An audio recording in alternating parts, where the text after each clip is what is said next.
Lagi na lang ba na sa tuwing may espesyal na okasyon, hindi na naman natin alam ang ibibigay sa mga asawa natin? Lalo na sa mga kalalakihan. Birthday na naman ni Mrs. Ano naman kaya ang ibibigay ko para sumaya siya? Kasi natural lang sa mga asawang lalaki ang gusto na mapasaya ang kani-kanilang mga asawa, 'di ba? Mabuti na lang at ganyan ang asawa ko.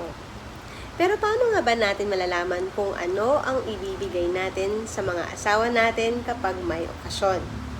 Subukan nating sagutin yan sa vlog na to. Kaya, keep on watching.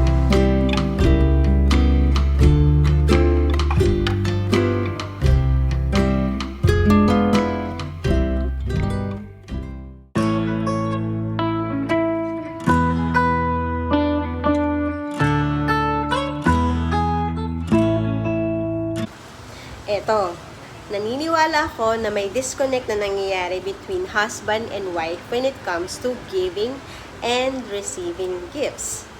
Yung pure naman ang intention ni husband pero minsan nagkakaroon ng frustration sa part ni Mrs. Kasi may times na hindi yun ang ine-expect niyang gift from him for that special occasion. Wait lang, baka sabihin mo, binigyan na nga, 'di ba? Di ba po pwedeng maging thankful na lang? Opo, thankful naman sila. It's just that maybe iniisip nila na sana yung gusto talaga nilang matanggap ang natanggap nila. At dahil minsan lang naman yun sa isang taon, pagbigyan na natin sila.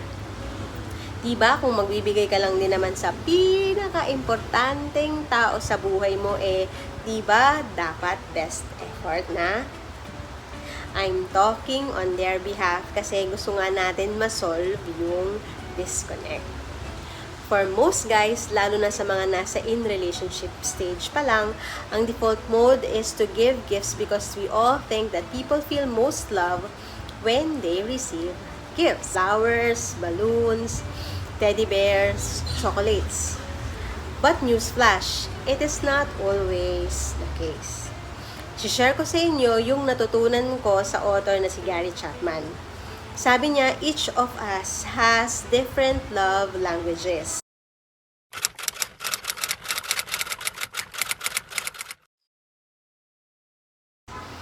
Ano-ano nga ba ang mga love languages na to? Una, quality time. Pangalawa, physical touch. Pangatlo, receiving gifts. Pang-apat, words of affirmation. Panglima ay acts of service. Para sa iba, mas ramdam nila ang pagmamahal ng asawa nila kapag ina-appreciate sila for the things or efforts that they do for the family. Importante sa kanila to hear words affirming her that she is doing good. In that case, yun ang love language niya. But for some, they feel most love kapag yung mga asawa nila laging nakaalalay sa mga gawain. Kanya-kanya tayo kung ano ang nakapagpapakilig sa puso natin. Kahit naman kayong mga guys, meron sa inyo na mas feel nyo ang pagmamahal ni Mrs. kapag halimbawa, nag-spend siya ng quality time sa inyo. Hindi lang kapag nagbibigay siya ng regalo. Tama? So, paano nga ba natin malalaman ang love language ng mga asawa natin?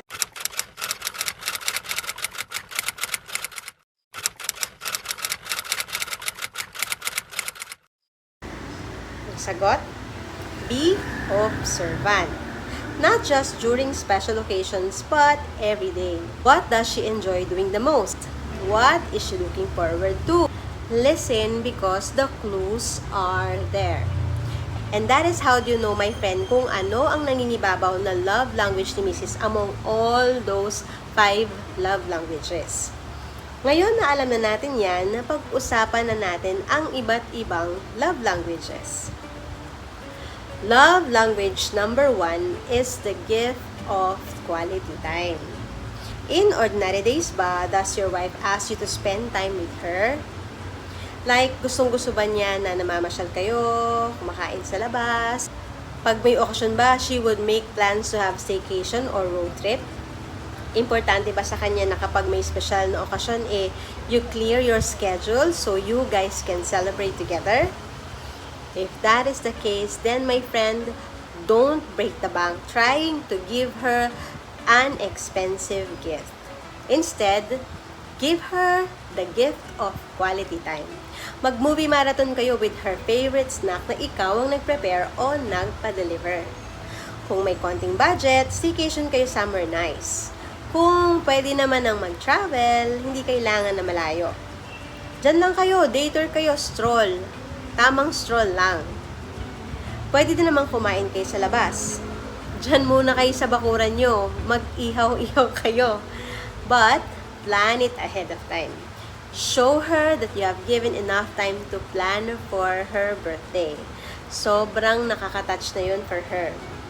If she's the kind of wife who likes quality time with you, most likely, she's also the kind who values love language number 2, which is physical touch. So, be there completely, physically, mentally, and emotionally. Your full attention is important. Hawakan lang ang phone kapag picture taking na o kaya i-video mo kung gaano siya kasaya on her special day. Love language number 3 is receiving gifts.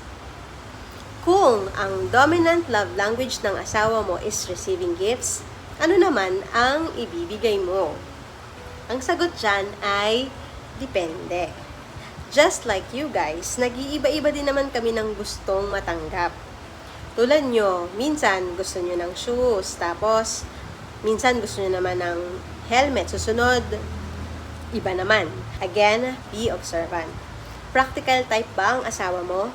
Siya ba yung tipong humihirit ng sa birthday ko, bilan mo naman ako ng bagong coffee maker? Well then, ayun, ando na yung clue.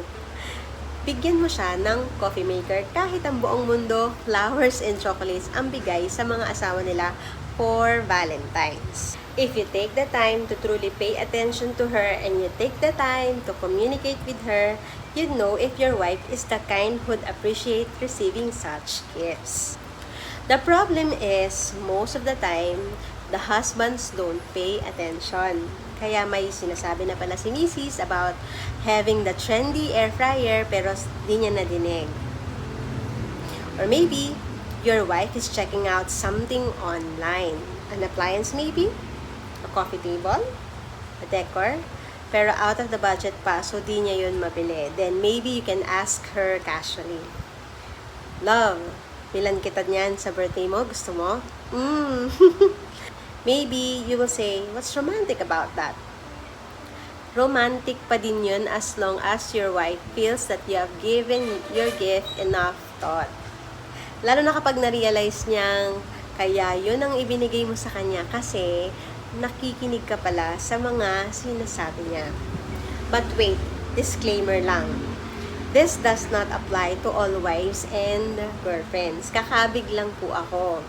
May mga asawa din na ayaw makatanggap ng mga gamit sa bahay on special occasions. Hindi dahil sa hindi sila practical, kundi para sa kanila, pati ba naman birthday ko, gamit sa bahay pa din.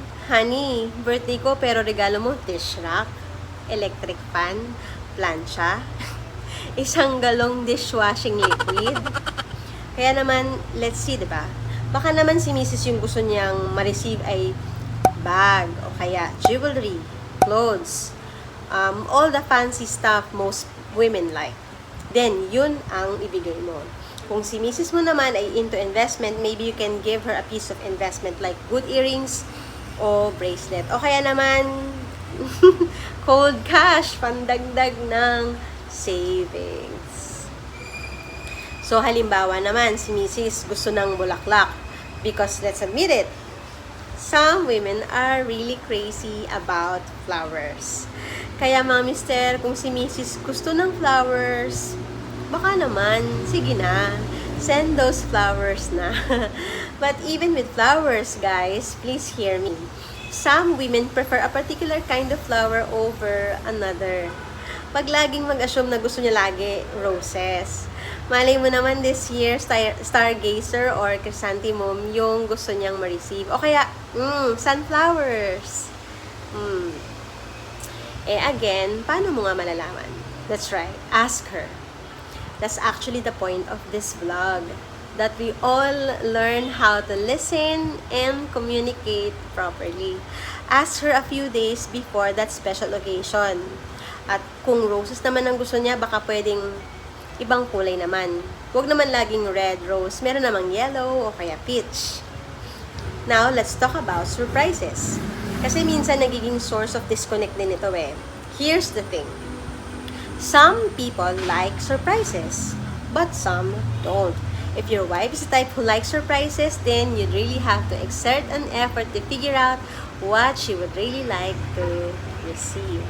But if she's not particular about surprises and you want to ensure that you give her what she really wants to receive, then the most logical to do is to directly ask her kung ano ang gusto niyang matanggap. Some people would like to be asked what they want to receive on special occasions. Pag di mo inalam, baka gusto niya pala ay pet na aso pero ang binigay mo ay pusa. E di pareho kayo na surprise. Pero kung inalam mo, she would still feel surprised and delighted sa araw na dumating ang gift mo sa kanya kasi nandun pa din naman yung sense of anticipation. She is anticipating to receive something she'd like to receive. Okay, punta na tayo sa love language number 4, which is words of affirmation. This particular love language can be expressed with a minimal amount of money or no money at all. You just have to be creative. Maybe si Mrs. ito ang gusto niya. Gustong-gusto niya makatanggap ng love letters. O kung ma-social media siya, a long post telling the whole world how much you love her. Appreciate her every day, but appreciate her more on that special day. Eh, paano naman kung very private person ka at hindi kayong tipong ma-post sa social media? You do not have to force yourself, but you must let her know para maintindihan niya. Love letter na lang, para siya na lang bahalang mag-post sa Facebook. Pwede din yon. O kaya naman, bigyan mo ng card na may sweet message. O kaya eto, pwede kang gumawa ng video. Pag samasamahin mo yung mga pictures nyo, yung pictures na pinakamaganda siya, yon, lapatan mo yun ng music. Lagyan mo ng poem somewhere. Andyan naman si Mr. Google. Kuha ka na lang dun ng idea. Tipid yun, di ba? Pero lakas maka-touching moment yan. Kasi sa totoo lang, hindi kailangang mahal, basta tunay ang pagmamahal. Sa totoo lang, for most women, grand gestures do not really matter. Just the fact that you remembered and you took time to know kung ano ang makapagpapasaya sa kanya, kahit gaano kasimple yan, sapat na yon para mapuno ang love tank niya. Don't be too hard on yourself. Don't try too much to please her when you can't afford it. Kung ang afford mo lang ay milk tea at mahilig siya sa milk tea, why not? Order her favorite milk tea flavor. Sabay mahigpit na hugs and kisses pag abot mo. Sabihin mo, love, here's the milk tea. Happy birthday. Sobrang kilig na yan. In fact, if I may, I like to say celebrating special occasions do not always involve money. Speaking of gifts that do not require money, love language number 5, acts of service. On special occasion, pwede mong pagpahingahin si Mrs. from her day-to-day task. Alam ko naman na mababait kayong mga asawa at sa araw-araw ay tinutulungan niyo si Mrs. sa mga gawaing bahay. Pero sa kanyang espesyal na araw, ikaw na din ang mag-take over sa share niya sa mga tasks sa bahay. Paano? Maybe you can stay up late the night before to help her finish her task just to ensure that she is just sitting pretty on her birthday. Or sa mismong birthday niya, gumising ka na maaga para more or less makover mo lahat ng dapat mong gawin. O kaya kung hindi usual yung ikaw yung mag-prepare ng breakfast, magprito ka lang ng spam o kaya ng bacon. Gawin mo lang espesyal. O kaya mag-grocery ka, do the laundry, para mas kiligin siya, mag-general cleaning ka na din. Lakas makakilig niyan. At kung pareho kayo ng profesyon, halimbawa, pareho kayong accountant, maybe you can ask her how you can help with one of her projects.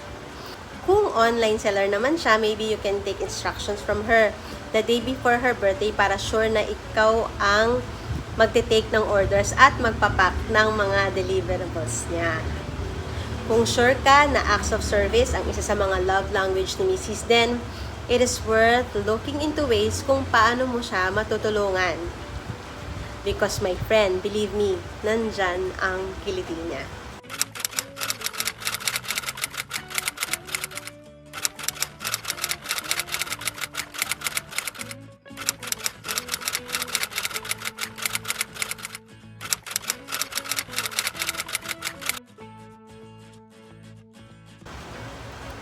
Now, ang tanong, does it mean na kung ang preferred love language ng asawa ko ay quality time, gano'n na lang ang gagawin ko lagi? Gano'n na lang ba lagi ang gift ko? Not really. Hindi naman sa gano'n. As I said, there would be times when she'd like to receive other love languages. After all, I believe that all of this love language must be present in our relationship with our spouses. The key is knowing kung alin sa mga yan ang gusto niya per specific occasion. But in general, take note of her dominant love language kasi yan ang bida. Sounds like a lot of work pero ganun talaga, minsan lang yan sa isang taon. One last thing guys, kung magbibigay kayo ng regalo, pag-ipunan nyo ang gift nyo. Mag-ipon naman kayo from your allowance or bonuses. Baka kunin nyo pa yan sa budget pambili ng bigas or gatas. Naku, lagot kayo kay Mrs. May regalo nga, bungi naman ang budget. Guwapo ka nga, pang magara mong regalo sa Facebook, bigla namang napasubo sa utang. Wag naman po ganun. Yan, natapos na naman ang isang makabuluhang usapan natin. Sana ay nakatulong ang video na to sa inyong mga husbands dyan na nanonood. Pwede din naman to sa mga in a relationship pala because the principles discussed are basically the same. At para naman sa ating mga wives, kapag tinanong naman kayo kung ano ang gusto nyong matanggap, sagutin nyo naman. Huwag nyo namang sabihin na, bahala ka na. Bahala ka, kahit na ano. Kahit na ano, sweetheart. Tapos, madidisappoint ka kapag teddy bear at chocolates na naman ang binigay sa'yo. May kaibigan akong ganyan. Tinanong siya ng asawa niya, di man lang niya sagutin. Huwag na tayong mahiya magsasabi, mga sis, okay? Just tell your husbands. At dapat, appreciative tayo. Ano man yan, appreciate natin yan. So, excited na ba kayong malaman ang love languages ng inyong mga minamahal? Well, go ahead. Just apply what you've learned in this video. And please comment down below the gift ideas that I randomly mentioned in this video. Don't let them pass you by. Baka maging kapaki-pakinabang sa susunod na auction. Balikan nyo ang video na to at ang comment nyo by then. At kung meron po kayong gift suggestion na hindi ko nabanggit, please comment down below. Bigyan nyo po ako ng ibang idea. At kung nakaabot po kayo sa part na to, thank you for your time. I feel loved. Muli, ito po si Ruby. Thanks for watching. See you again on my next vlog. Bye. Babe, tingin pera pambili ng gift sa birthday mo.